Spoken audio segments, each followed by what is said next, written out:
பாட்டாளி மக்கள் கட்சியின் முன்னாள் தலைவர் மதிப்பிற்குரிய பேராசிரியர் தீரன் அவர்களே, காலம் கடந்து கொண்டிருக்கிறது. மேடையில் வீற்றிருக்கிற நம்முடைய இயக்கத்தின் முன்னோடிகளே, இந்த அரங்கத்திற்கும் வெளியிலேயும் தொடர்ந்து இந்த செயற்குழு மற்றும் பொதுக்குழு கூட்டம் குறித்த தற்போதைய விவரங்களோடு செய்தியாளர் கோகுல் இணைந்திருக்கிறார். அவரிடம் பேசலாம். கோகுல், இப்போ இந்த செயற்குழுல ராமதாஸ் பாமக தலைவராக மீண்டும் அந்த தீர்மானம் நிறைவேற்றப்பட்டிருக்கு. அது மட்டும் இல்லாம அன்புமணி நீக்கம், சௌமியா அன்புமணி நீக்கம்னு பல முக்கிய முடிவுகள் எடுக்கப்பட்டு சட்டப்பேரவை கூட்டத்தொடரில் பாமகவோட செயல்பாடு குறித்த கருத்துக்களும் முன்வைக்கப்பட்டிருக்கிறது. இதை நம்ம எப்படி பார்க்க வேண்டும்? இதனுடைய ஆழமான கருத்து என்ன? பாமகவை பொறுத்தவரை கடந்த சில மாதங்களாக இரண்டு பிரிவுகளாக பிரிந்து செயல்பட்டு வருகிறார்கள். குறிப்பாக பாமகவில் ஏற்கனவே தலைவராக இருந்த அன்புமணி அவர்களுடைய பதவி காலம் முடிந்தபோது என்று பாமக ராமதாஸ் தலைவர் ராமதாஸ் தான் தலைவர் தொடர்ந்து செயல்பட்டு வருகிறார்கள். இதற்கு எதிர்ப்பு தெரிவித்து அன்புமணி தரப்பு பாமகவிற்கு தொடர்ந்து இன்னும் ஒரு வருடத்திற்கு தனக்கு தலைவர் பதவி இருப்பதாக கூறி நீதிமன்றங்களிலும் தேர்தல் ஆணையத்திலும் தொடர்ந்து புகார்கள் கொடுத்து தொடர்ந்து நடந்து கொண்டிருக்கிறது. சேலத்தை பொறுத்தவரை சேலத்தில் பாமக அணியினருக்கும் அன்புமணி அணியினருக்கும் கடுமையான மோதல் ஏற்பட்டு மருத்துவமனையில் சிகிச்சை பெறக்கூடிய நிலையும் சிறை செல்லக்கூடிய நிகழ்வுகள் எல்லாம் சில நாட்களுக்கு சில வாரங்களுக்கு முன்பு நடந்து முடிந்தது. இந்த நிலையில் இன்று இந்த பாமகவினுடைய மாநில செயற்குழு பொதுக்குழு கூட்டம், அதாவது புத்தாண்டையொட்டி புத்தாண்டு செயற்குழு கூட்டம் காலத்தில் நடைபெற்றது. இந்த கூட்டம் நடைபெறுவதாக அறிவித்த உடனேயே அன்புமணி தரப்பு மாவட்ட பொறுப்பாளர்கள் மாநகர காவல் ஆணையர் அலுவலகத்திற்கு சென்று அன்புமணி தான் தலைவர், இங்கு ராமதாஸ் தலைமையில் நடத்தக்கூடிய இந்த செயற்குழு கூட்டத்திற்கு அனுமதி வழங்கக்கூடாது என்று ஒரு புகார் மனுவையும் அளித்திருந்தார்கள். அதனைத் தொடர்ந்து ராமதாஸ் தரப்பினரும் நாங்களே பாமக மருத்துவர் ராமதாஸ் தான் தலைவர், அவருடைய தலைமையில் செயற்படுத்த அனுமதி வழங்க வேண்டும் என்று அவர்களும் உயர் அதிகாரிகளிடம் மனு அளித்திருந்தார்கள். இந்த நிலையில் இந்த அரசியல் பரபரப்பான சூழ்நிலையில் இன்று காலை முதல் பொழுது செயற்குழு கூட்டமானது தொடங்கி நடைபெற்று வருகிறது. நேரம் செயற்குழு கூட்டமும் அதனைத் தொடர்ந்து பொதுக்குழு கூட்டமும் நடைபெறும் என அறிவிக்கப்பட்டு தற்போது செயற்குழு கூட்டமானது நடைபெற்று வருகிறது. இந்த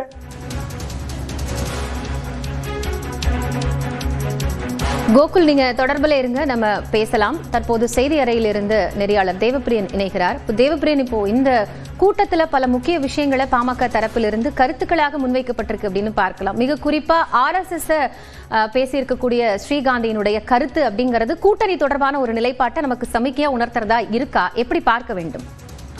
இந்த கூட்டணி தொடர்பாக ஒரு சமிக்கையாக ஸ்ரீ காந்திமதியுடைய பேச்சு இருக்கிறதா அப்படின்றத நம்ம நேரடியாக எடுத்துக்கொண்டாலும் கூட கடந்த பாமகவுடைய கடந்த கால நிகழ்வுகளுக்கு பிறகு காந்திமதியே தற்போது முழுவீச்சில் கட்சி பணிகளில் ஈடுபடுத்தக்கூடிய போக்கு தற்போது காண முடிகிறது. அவருடைய இந்த கருத்து ஒரு அரசியல் ரீதியாக ஒரு நகர்வை அவர் தெளிவுபடுத்த விரும்புகிறார் என்பதையும் அவருக்கான முக்கியத்துவம் இந்த கருத்திலிருந்து வெளிப்படுகிறது என்பதை நம்மால் புரிந்து கொள்ள முடிகிறது. அரசியல் விமர்சகர் திரு ரவீந்திரன் துரைசாமி இணைகிறார். திரு ரவீந்திரன் துரைசாமி, மொத்தம் 26 தீர்மானங்கள் நிறைவேற்றப்பட்டிருக்கு. இதில் மீண்டும் பாமகவுடைய தலைவராகிறார் நிறுவனர் டாக்டர் ராமதாஸ் அவர்கள். இதனுடைய சிக்னிஃபிகன்ஸ் என்ன? தற்போது பசுமை தாயகத்துடைய அமைப்பு தலைவராக காந்திமதியை கொண்டு வந்திருக்காங்க. சௌமியா அன்புமணி நீக்கப்பட்டிருக்காரு. இதனுடைய முக்கியத்துவம் என்ன? ஒட்டுமொத்தமாக இந்த முடிவுகள் எல்லாமே பாமகவை அடுத்ததா எந்த டைரக்ஷன்ல பயணிக்க வைக்க போகுது? எந்த பதவியும் இல்லாம வன்னியர் சங்கத்திற்கும் நிறுவனராகவும் எந்த பதவியும் இல்லாம பாமகவிற்கும் நிறுவனராகவும் இருந்த ஒரு பெருந்தலைவராக இருந்த ஐயா டாக்டர் ராமதாஸ் அவர்கள் இன்று பாமக தலைவர் என்று தன்னை தேர்ந்தெடுத்துக் கொண்டு செயல்பட்டால்தான் அவர் மகன் அன்புமணி ராமதாஸை எதிர்த்து போராட முடியும் என்ற சூழ்நிலைக்கு வந்திருப்பது அவருடைய நீண்ட நெடுநாள் அரசியல் வரலாற்றில் மிகப்பெரிய வீழ்ச்சியாகும். இந்த பாமகவின் கூட்டமானது அன்புமணிக்கும் டாக்டர் ராமதாஸுக்கும் இனி சமரசம் 2026ஆம் ஆண்டு சட்டமன்ற தேர்தலில் இல்லை என்பதை காட்டும் விதமாகவே இருக்கிறது.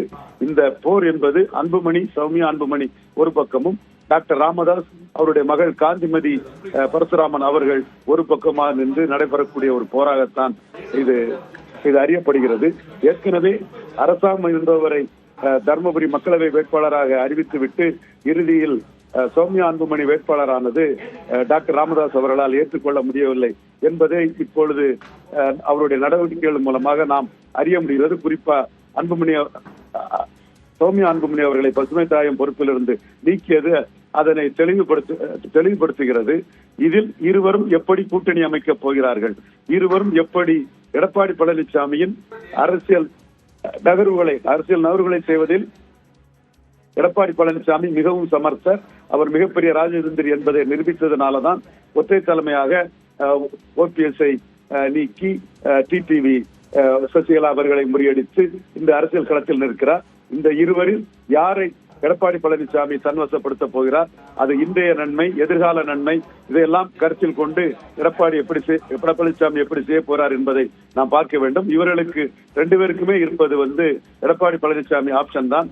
அதே வேளையில் டாக்டர் ராமதாஸ் திமுக ஆப்ஷனையும் ஓபன் செய்கிறார். அன்புமணி ராமதாஸ் திமுக ஆப்ஷனை எக்ஸசிவாக இல்லை என்று ரொம்ப ஹெவி ஆன்டி டிஎம்கே பண்ணுகிறார். இதையே அந்த மக்களின் உணர்வை பயன்படுத்தி எடப்பாடி பழனிசாமி தனக்கு சாதகமாக்குவதற்கான வாய்ப்புகளும் உண்டு. எனவே இவர்களில் யார் எந்த இடத்திற்கு வரப்போகிறார்கள், எப்படி வரப்போகிறார்கள் என்பதை 2 பேரும் அணி அமைப்பதை பொறுத்துதான் இது அமையும். அதையும் தாண்டி அன்புமணி அவர்களுக்கு வன்னியர்களின் அடையாளமாக, முக்குலத்தோர் அடையாளமாக ஐயா பசுமன் முத்துராமலிங்க தேவர் தன் மறைவுக்கு பிறகு உருவானது போல் வன்னியரின் அடையாளமாக குருவை முன்னிறுத்தி தனி ஒதுக்கீடு 10.5 அல்லது அதற்கு மேலே தனி ஒதுக்கீடு என்று களமாடினால் வன்னியர்களின் ஆதரவை அன்புமணி பெற முடியும். இதற்கான வாய்ப்பு அன்புமணிக்கு இருக்கிறது. ஆனால் அவர் கூட்டணி எடப்பாடியின் போவதிலே அதிக கவனம் செலுத்துவதனால் 2 பேரில் யார் தங்களுக்கு தேவை என்பதை முடிவெடுக்கும் இடத்திற்கு எடப்பாடி பழனிசாமி தெளிவாக பலமாக இருக்கிறார். இவர்களுக்கு இடையில் குறிப்பாக விக்கிரவாண்டியில் எடப்பாடி பழனிசாமி களத்திற்குள் நுழைய முடியாத போது வன்னியர் எழுச்சி பெரிய அளவுக்கு வந்த சூழ்நிலையில் அவர்கள் பிளவுபட்டது. இவர்களை டீல் பண்ணுவதற்கு எடப்பாடி பழனிசாமிக்கு ஒரு நல்ல சாதுரியமான வாய்ப்பை கொடுத்திருக்கிறது.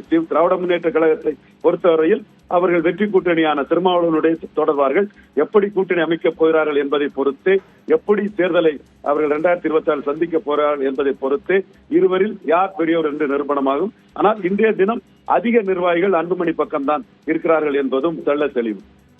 உங்களுடைய கருத்துக்களுக்கு மிக்க நன்றி ரவீந்திரன் துரைசாமி. இந்த செயற்குழு கூட்டத்தில் தற்போது எடுக்கப்பட்ட முடிவு தொடர்பாகவும் ஸ்ரீ காந்தி பேசிய கருத்துக்களையும் தற்போது மீண்டும் ஒருமுறை பார்க்கலாம். இன்னைக்கு காலையில அப்பாவை பார்த்தேன். அந்த மனுஷன் முகத்துல எந்த மனுஷன். அடுத்ததாக பத்திரிகையாளர் திரு கோலாகல சீனிவாசன் இருக்கிறார். சார் வணக்கம். இந்த பாமகவுடைய ராமதாஸ் தரப்பிலான செயற்குழு பொதுக்குழுல எடுக்கப்பட்டிருக்கூடிய முடிவு அப்படின்றது என்ன தாக்கத்தை ஏற்படுத்தும்? இப்ப 2 பேருக்கும் வெவ்வேறு நிலைப்பாடு இருக்கா கூட்டணி விஷயத்துல? அன்புமணி திமுகவை கடுமையா விமர்சிக்கிறார்.